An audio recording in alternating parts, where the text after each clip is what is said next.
Hey team, welcome back to the numbers game. I'm Coach T, and in this tutorial, we're going to be getting a matrix in reduced echelon form. Now, before we get started, make sure to subscribe to the channel for notifications on more math tutorials. All right, now let's take a look at this example. So let's first go over the conditions of reduced echelon form. And they are, first, the matrix is in row echelon form. 2, all of the pivot positions are equal to 1. And 3, the pivot entries are the only non-zero entries in their respective columns. Pretty simple. So we've got our example that we're going to work through here is a 3x4 matrix, and our goal is to get it in reduced echelon form. And here is an example of where we're trying to get our matrix to, or what we're trying to get our matrix to look like. 1, we see that the matrix is in row echelon form. 2, all of the pivot positions are equal to 1. And 3, the pivot entries are the only non-zero entries in their respective columns. So this is what we're trying to get our 3x4 matrix to look like. All right, now let's get started. The first thing that we'll do is multiply our top row times 3.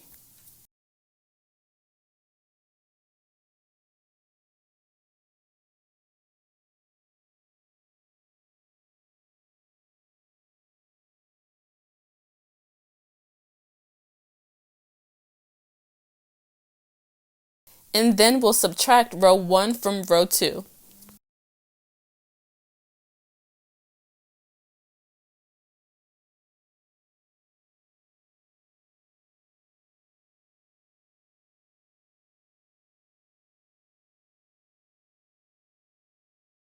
Now I need the entry in the position of the third row of the first column to be 0, so I'm going to multiply the entire first row by 2.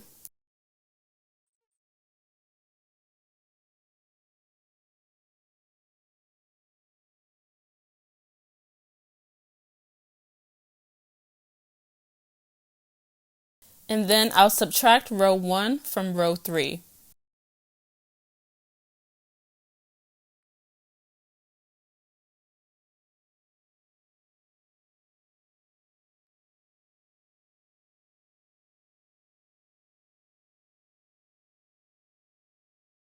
I want to get the pivot position in the first row and the first column back equal to 1. So I'm going to go ahead and divide that entire first row by 6.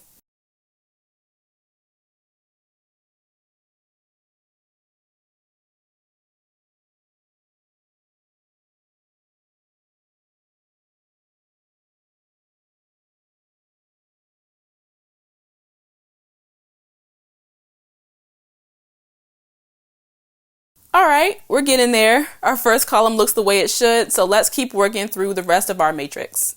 Let's actually take a look at that entry in the second column of the first row. We need that to be 0, and if you look at the entry right below it, you see we can do something here, right? We've got 2 and -2, and so what we're going to do is add row 1 and row 2.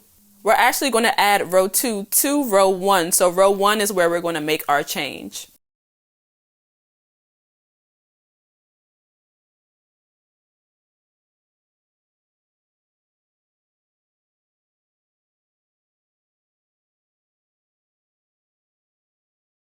So now let's recall our rules, right?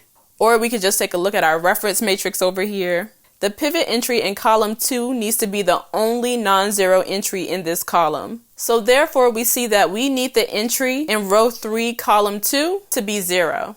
Right now we see that entry is -6 and the entry right above it is -2. So I think that what we'll do is multiply row 2 by 3. Actually, let's do -3.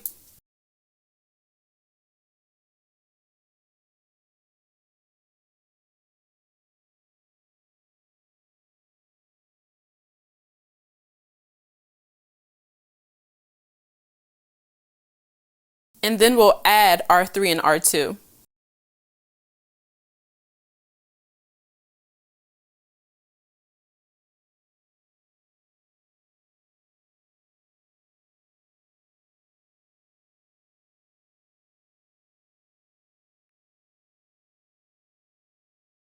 All right, this is perfect. So our last step is to divide row 2 by 6.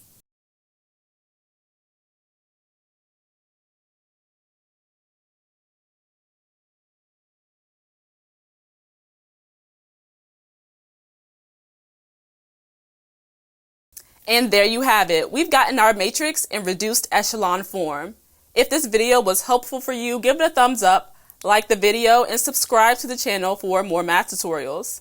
I'm Coach T, and thanks for watching The Numbers Game.